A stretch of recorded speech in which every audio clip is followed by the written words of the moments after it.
The FedEx Cup playoffs got off to a roaring start with the Northern Trust in New York this past weekend.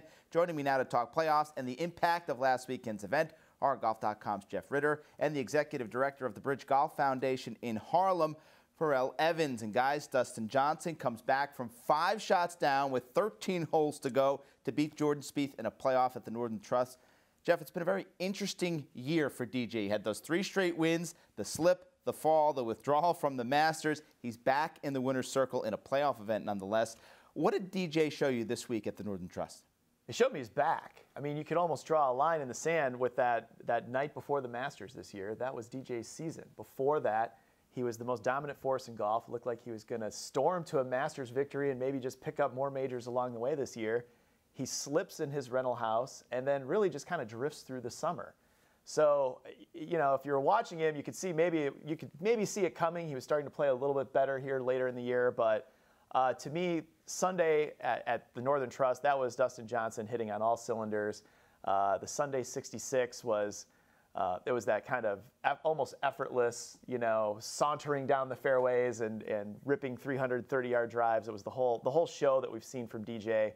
He's back, and now he looks like an absolute force to be reckoned with here for the rest of these playoffs. Farrell, this seemed like the perfect way to kick off the playoffs. A mano-a-mano showdown with 2 of the game's brightest stars. How important was it for the tour to have something like this? You know, we've been waiting for these one-on-one showdowns for a long time.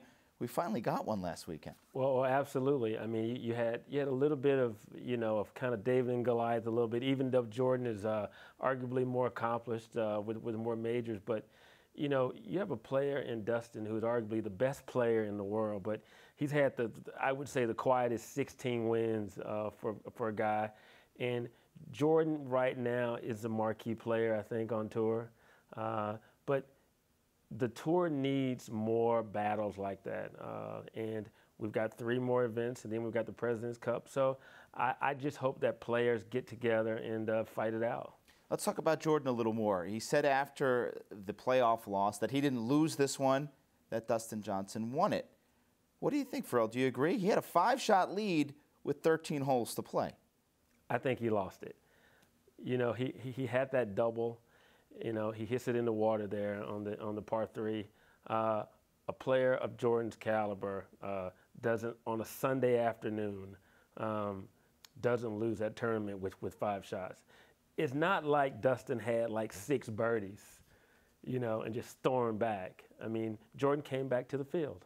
Yeah, Jeff, what do you think? I mean, we've seen 5-shot lead before for Jordan Spieth, obviously at the Masters with 9 to play, but he played the final 4 holes on his front 9 and 3 over par after grabbing that lead. Well, it was different than the Masters meltdown of 2 years ago. This wasn't anything like that. I do think there was maybe a little bit of both. I think Spieth, right when he had that 5-shot lead, the first thing he did was make a double bogey and open the door back for DJ. But I don't know. I mean, Dustin Johnson did go out and shoot a 66. I think the playoff, that 18th hole, if Dustin Johnson were to design a golf hole in his own for his own game, that's probably the golf hole that he would create for himself. So I think Spieth was a huge underdog going into the playoff when it got to that point.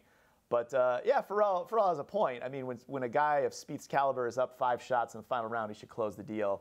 But DJ is a special talent and one of the top players in the game. And really, when it's all clicking, you can make a case that he is the top player in the game. So if anybody's going to run Spieth down in that scenario, it probably is a guy like DJ. Are you agreeing with guys like Ian Poulter and Kevin Kisner about that 18th hole? Some of them called it the worst hole on tour. I didn't think it was a bad golf hole, but it's certainly set up for Dustin Johnson over a guy like Jordan Spieth. Right.